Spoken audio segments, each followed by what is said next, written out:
Hey, Dallas Jenkins, welcome back to Sports Spectrum, sir. How you doing? Great. I'm so excited to be back with you. I loved our conversation last time. Yeah, absolutely. It was about a year ago, and we were talking about the Christmas theatrical Right.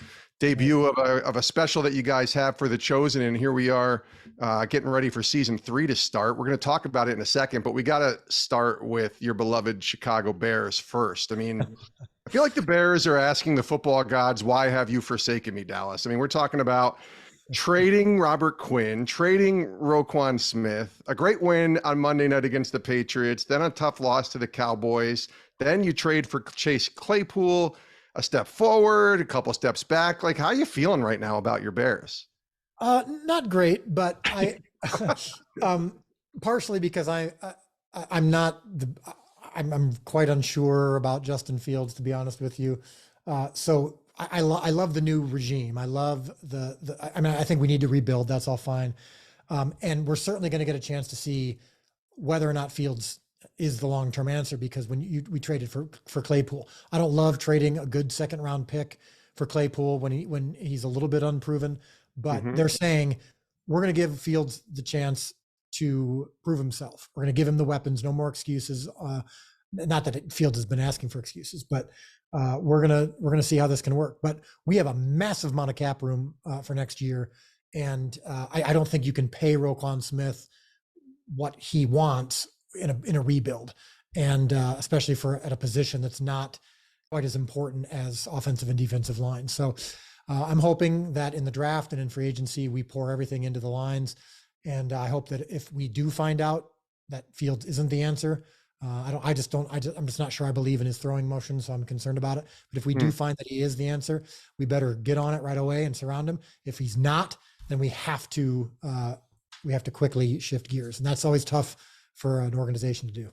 Especially when it's such a high draft pick. I thought he showed a lot of potential in that Monday night win at New England, and I actually thought he played okay against Dallas, the Cowboys, even though it turned into a loss. I don't know. I saw some things there that really. Yeah, but is that a sustainable approach? I mean, that's the thing. Yeah. Is that an offense, and is that when you get to the playoffs, when you get to the Super Bowl, is that a sustainable approach? I think we're going to find out from Jalen Hurts this year, and we're going to find out from, we've been looking at the Ravens. You look at some of these teams that run that kind of an offense, and it's tough. I mean, typically you're going to win the Super Bowl when you have someone who knows how to pass when you're behind and knows how to control the clock and all that. And this kind of Oklahoma offense, this read option, all this stuff, you can win some games in the regular season. Can you win a Super Bowl with it?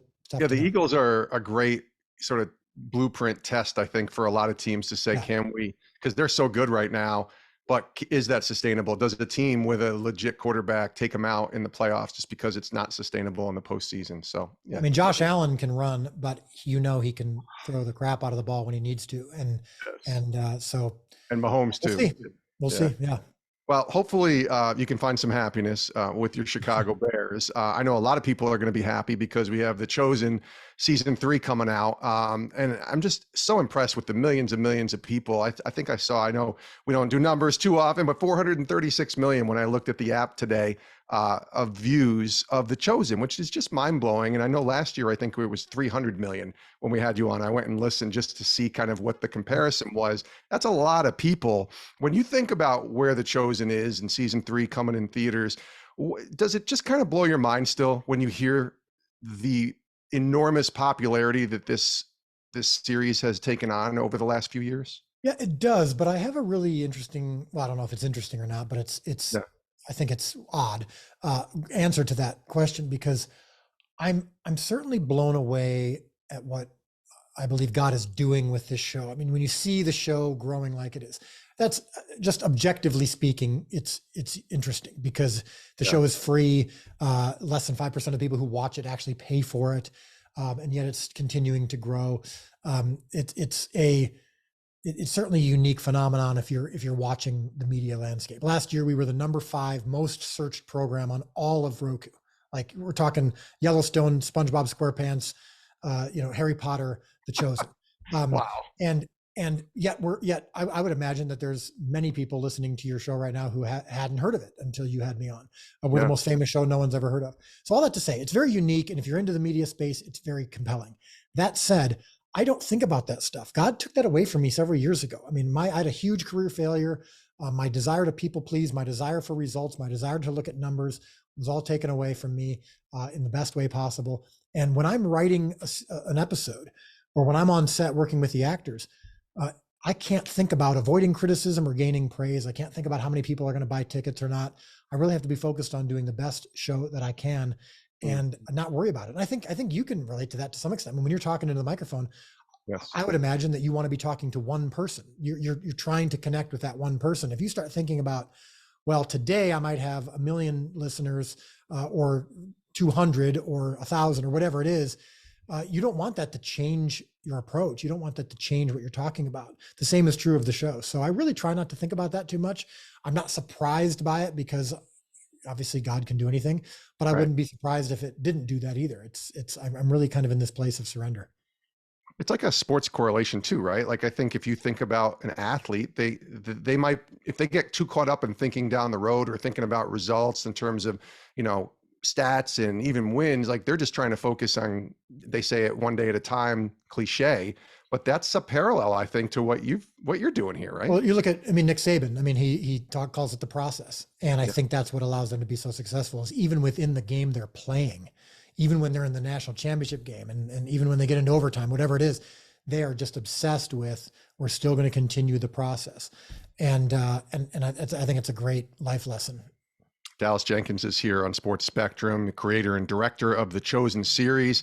The first 2 episodes of season 3 in theaters today, as this releases November 18th. And I think it's fascinating because you did a theater kind of trial run, if you will, last year with Christmas. What made you think about releasing the first 2 episodes of season 3? So many people are excited about season 3 in the theaters. Well, I think when we experienced what we did last year, where we had a Christmas special that consisted of a new episode of The Chosen, which was about 35 minutes long, surrounded by a bunch of music videos that we did on the set. They were great.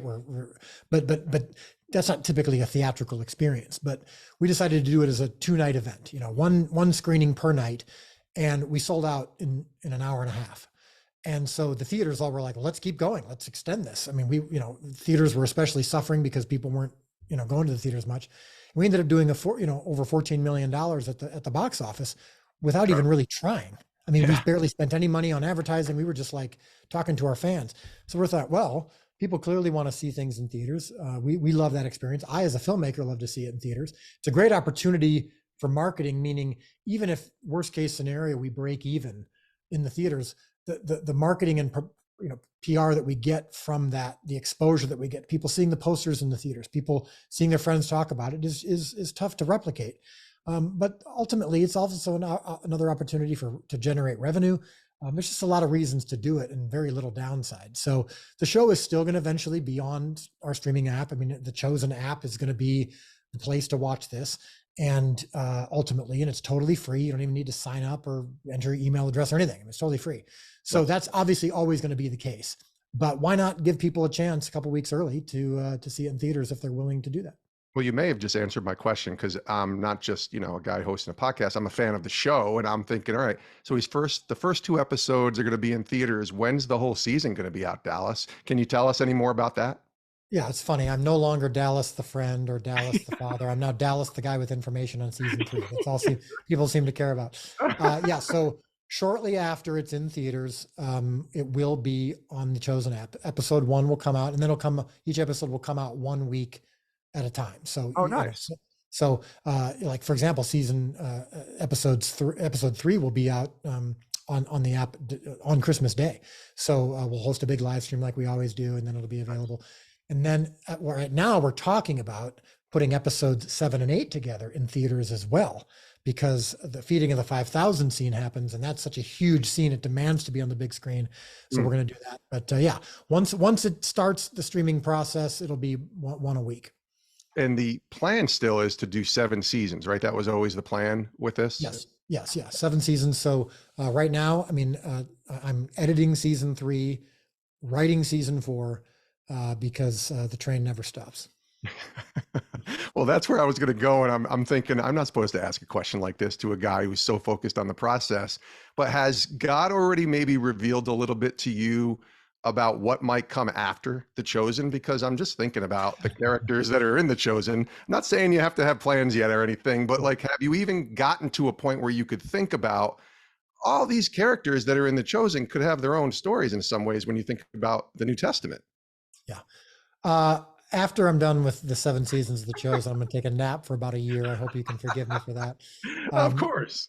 But I will say that we are in discussions about other things right now. We hope to have some big announcements in the future, but not because it's not just the Gospels. I mean, I think that there's other stories that demand to be told that I think from the Old Testament and all that I think deserve the approach that we've taken, which is this very human, authentic approach, as opposed to just a kind of stained glass window portrayal.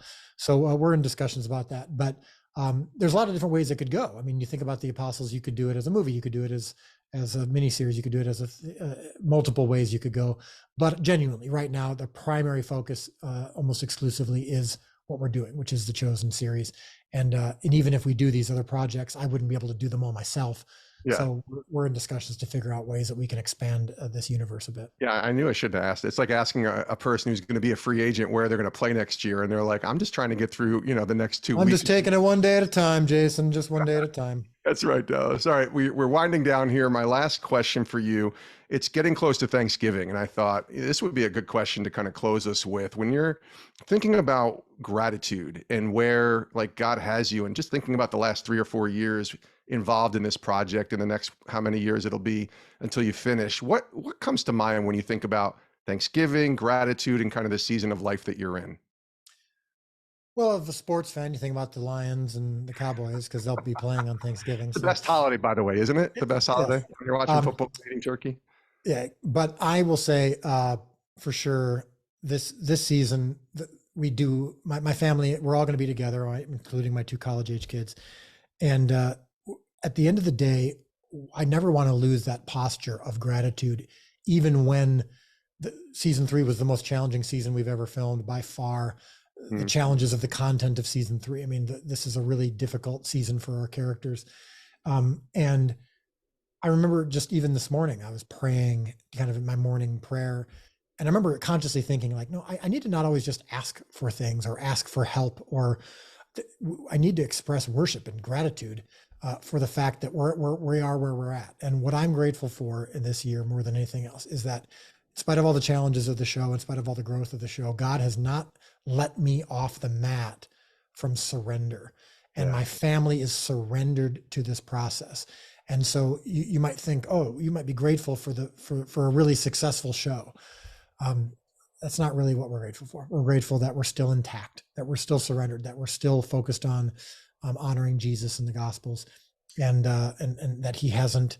It would be very easy for Him to just to let me go to my own devices and start to care again about material things and about people pleasing and all that. And I'm really grateful that this Thanksgiving I get to just hang with my family, and that I genuinely care about that infinitely more than season 3.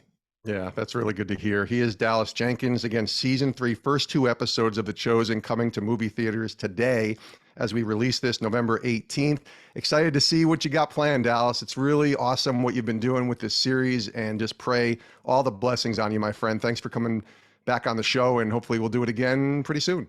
Oh yeah, anytime. I love coming on the show, and yeah, I think I can confidently say I think you'll there will be some scenes in season 3 that'll Jonathan Rumi says, who plays Jesus, is going to melt your face off. I can't wait. I think that's an apt description. So I'm looking forward to hearing from you what you thought. Absolutely. Thanks again, buddy. All right. Bye-bye.